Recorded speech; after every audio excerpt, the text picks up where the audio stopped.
Salam sejahtera to Dr. Zalailah binti Saleh. I'm Jason Tuktatong, anak perempuan Juwing, metric number ACT4323. I here to present the individual assignment cover the topic of Code of Ethics for Auditor and the Auditor Legal Liability. These assignment questions consist of one study case and 3 questions. The first question is identify 2 ethical dilemma of auditors and how the auditor should safeguard the ethical principle in this situation. An ethical dilemma is a situation a person faces in which a decision must be made about the appropriate behavior. The first ethical dilemma pointed out is a conflict of interest. Ali Sultan and Co. facing a conflict between their duty to report accurate financial information. The Director of Finance has adjusted the year-end financial statement mainly in the interest of the hospital and those who work in it. The adjustment has been done for the past few years, causing Ali Sultan and Co. not to notice. The adjustment came to the attention of Ali Sultan and Co. during the audit process. To safeguard their ethical principle in this situation, Ali Sultan and Co. should prioritize objectivity.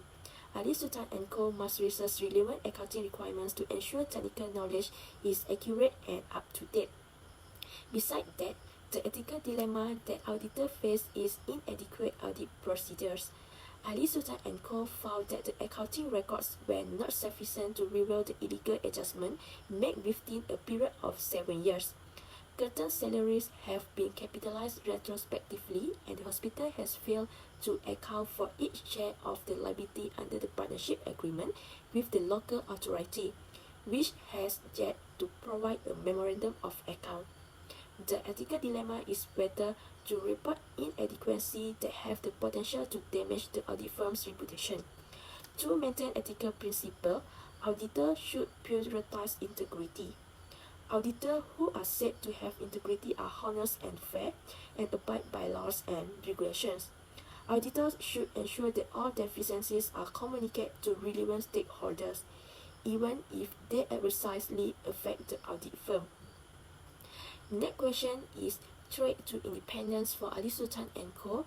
that might arise in case and how they protect threat to auditor.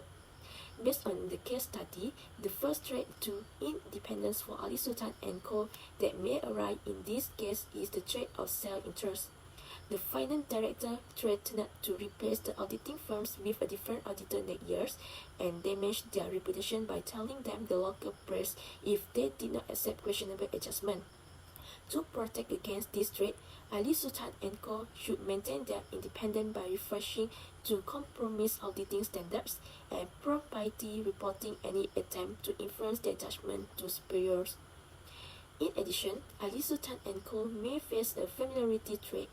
The threat is that due to a long or close relationship with a client or employer, a professional accountant will be overly sympathizing to their interests or unduly accepting of their work. A long-term, 7-year relationship between the audit firm and the hospital can lead to financial director feeling complacent about scolding Ali Sultan and Co. or ignoring irregularities. Ali Sultan and Co. should consistently rotate partners and audit staff, ensuring fresh perspective and reducing the threat of familiarity. Finally, there is the threat of advocacy. The finance directors threatened the Ali Sultan and Co. firm by telling the local press that it was determined to accuse the audit firm of trying to make the hospital financial position look worse than it really was.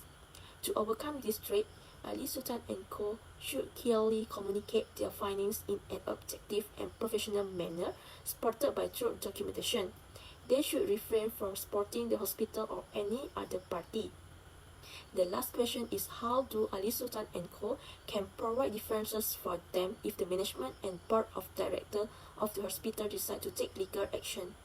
The defenses that should be used by Ali Sultan and Co. if the management and board of directors of the hospital decide to take legal action against them is contributory negligence.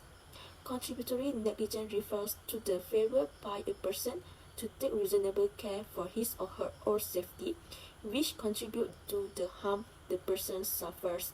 The management and board of directors of the hospital had manipulated the accounting records in the last 7 years, causing Ali Sultan and Co. not to notice. They also provide an inadequate document for Ali Sultan and Co. and call to prevent the firm from discovering this illegal adjustment. Ali Sultan and Co. is likely to suggest in the defense against the client because of contributory negligence. This is because the management and board of directors of the hospital do not follow accounting standards when making financial statements. They have a responsibility to make accounting adjustments to ensure that the hospital meets the financial obligation. That's all from me. Thank you.